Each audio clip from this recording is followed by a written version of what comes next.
Welcome to the bird media. నేను మీ పవన్ కృష్ణమూర్తి. నాకు ఇక్కడ ఒక సామెత గుర్తొస్తుందండి.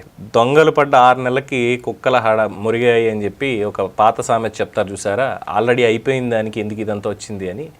అలాగా మాజీ ముఖ్యమంత్రి జగన్మోహన్ రెడ్డి గారు యూరోప్ టూర్కి వెళ్ళాలి, పెద్ద కుమార్తె దగ్గరికి వెళ్ళాలి అని చెప్పి 15 రోజుల పర్యటన కోసం పర్మిషన్ అడిగారు. అక్టోబర్ 1 నుంచి 30 లోపల 15 రోజుల పాటు నేను వెళ్ళొస్తాను, పర్మిషన్ కావాలి అని. Okay, granted. మీ మొబైల్ నెంబర్ అలాగే మీ ఈమెయిల్ ఐడి ఇవ్వండి, పర్యటన అయిన వెంటనే వచ్చి కోర్టులో మీరు హాజరవ్వండి అని కోర్టు వారు పర్మిషన్ ఇచ్చారు. సరే, ఆయన హ్యాపీగా వెళ్ళారు. వెళ్ళి పూర్తి పర్యటన అవ్వకుండానే 9 రోజులకే వెనక్కి తిరిగి వచ్చేశారు. దీపావళి సంబరాల్లో పాల్గొన్నారు, సతీ సమేతంగా అయిపోయింది. తర్వాత పబ్లిక్లోకి కూడా వచ్చారు, ప్రెస్ మీట్లు పెట్టాలి, ఇవన్నీ చేశారు.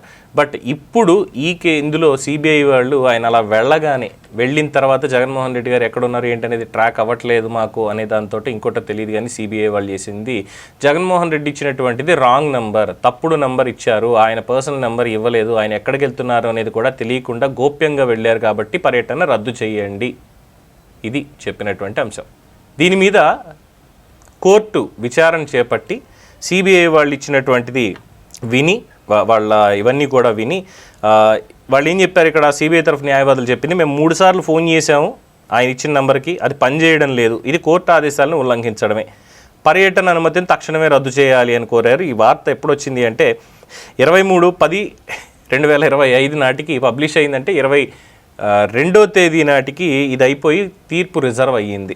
దీని తీర్పు రిజర్వ్ చేశారు కోర్టు వారు. సో ఇరుపక్షాల వాదనలు ముగిసి ఈ పిటిషన్ మీద తీర్పు 28వ తేదీని ఇస్తాం. ఏంటి లాభం ఏముంది దీంట్లో? 28వ తేదీన తీర్పు గౌరవ కోర్టు వారు ఇచ్చి లాభం ఏముంది? ఏం తీసుకుంటారు చర్యలు? దీని మీద తీసుకునే చర్యలు మాత్రం ఏమున్నాయి? వెళ్ళారు, వచ్చారు, పండగ చేసుకున్నారు, ప్రెస్ మీట్లు పెట్టారు, ఆయన అందరి ముందు ఇప్పుడు ఎపిఆర్గానే ఉన్నారు, కోర్టుకి వెళ్ళలేదు. మీరు వచ్చి కోర్టులో హాజరవ్వండి అన్నారు, కోర్టుకి వెళ్ళలేదు, ఆయన తరఫు లాయర్ వెళ్ళారు. మరి అండ్ 28వ తారీఖు తీర్పిస్తే మాత్రం దీంట్లో ఏం తెలుస్తుంది కొత్తగా? No comments. మీ అభిప్రాయాన్ని కామెంట్స్ రూపంలో తెలియజేయండి. చూస్తూనే ఉండండి ది బర్డ్ మీడియా.